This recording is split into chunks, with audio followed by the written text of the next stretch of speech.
So University of Sheffield. The mini thesis it really includes a review. And what I do is the moment my PhD students have registered and arrive, we start straight off with a systematic review. We try and get that published around about month 8, 9, 10, so it's submitted.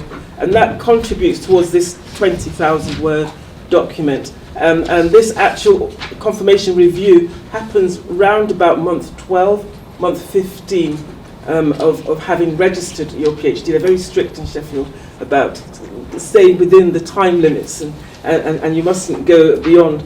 And so you can see on the left-hand form the recommended outcomes of a confirmation review. You might pass, which does happen straight off. You might be asked to resubmit without another viva, or to repeat the entire process, resubmit and have a viva, or you fail. Once you fail, they might ask you, they might say you can actually have an MPhil, this is what Farzana was saying, or completely eliminate you. The only thing I have seen, yes, the only thing most of my students have passed, but one or two have passed without another viva, have been asked to resubmit without another viva.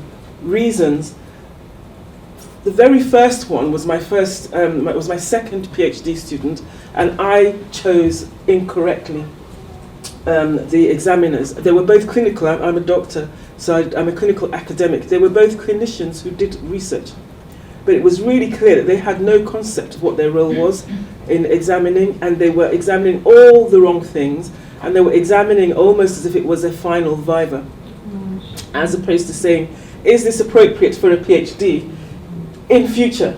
It was, is this appropriate for a PhD now? And of course it wasn't a PhD thesis.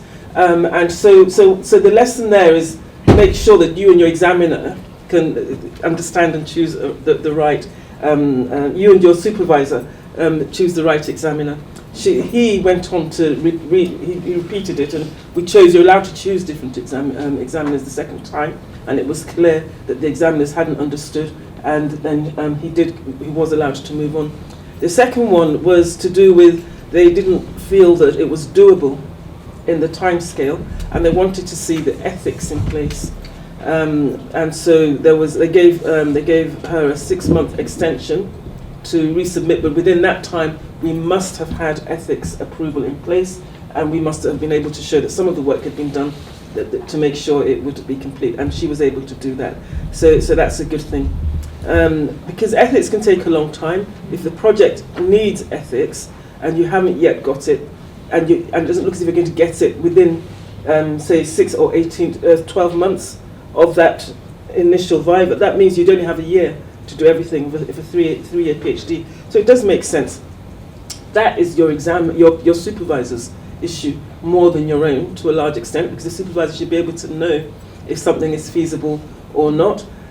Sometimes they look and see what contingencies have you got in place. If you can't do it prospectively, because you need ethics to do that, can you perhaps do it retrospectively with existing data rather than trying to collect new data, that kind of thing. So you need to look at that. And then here we're talking about TNA, training needs assessment. Has the student done that? So it's very, as Donna was saying, when you've just arrived, we have statistics modules, we have ethics modules, you have how to do a PowerPoint, how to use Excel, how to use Ref Manager if you've not used it before, because you're going to have so many references in your thesis. And you sit down with your supervisor and you work out what you can do and what you can't do, what you need and what you might not need, and you work out which modules you're going to do and when. So again, you do need to have like a Gantt chart, a timeline. Then we've got the data management plan. How's the student going to manage their data? Where are they going to store things? How are they going to save things? Are they going to back things up? They don't want the issues of your computer crashed and you've lost all your data forever, and that's that. So you have to make sure that they understand how to manage data, saving versions and sharing versions with yourself. Because, as I say, it's clinical, so this is Faculty of Medicine form, so they're talking about the sort of things you might need with the NHS, with the HRA, and all of those, which I don't think we have any medics here, so probably not worth going into all of that. Vaccinations, risk assessment, all of these things, and then you have the two names of the assessors. Our assessors don't have to be, they don't have to be really expert in the specific topic. Obviously, I've learned they need to be academic. So just getting clinicians does not work. But they don't have to be specifically, and that's lucky, because frankly, there's nobody else really doing the research that I'm doing, and that my students come. But they need to understand the processes. The questions that they're trying to ask are: are you enthused about your subject? Are you knowledgeable about what's required? Are you able to put in the hard work? They look at your writing that you've done. Are you able, you've looked at this 20,000 words, does that look like a person who's going to be able to write the full PhD thesis? That sort of thing. And while we're on this topic of the vivas, whether it's your upgrade or it's your final one, I think that you should all go in with the mindset that actually, we're talking about experts, but you are the expert on your particular PhD, assuming it's novel, and it should be, because otherwise why are you doing it? You are actually the person that's most expert in the room. And so often, unless you're saying 2 + 2, or you're talking about a paper that Shan et al. Published, then there's no right or wrong. Sometimes they're just looking to see, how are you thinking? Why was this not what you expected?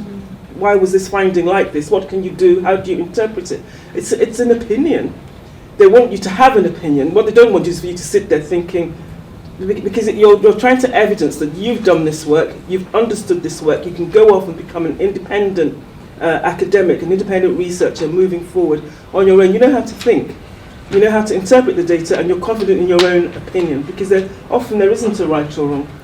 So then the supervisor's name would be me, and then the co-supervisor, the PGR director's name, and all of that.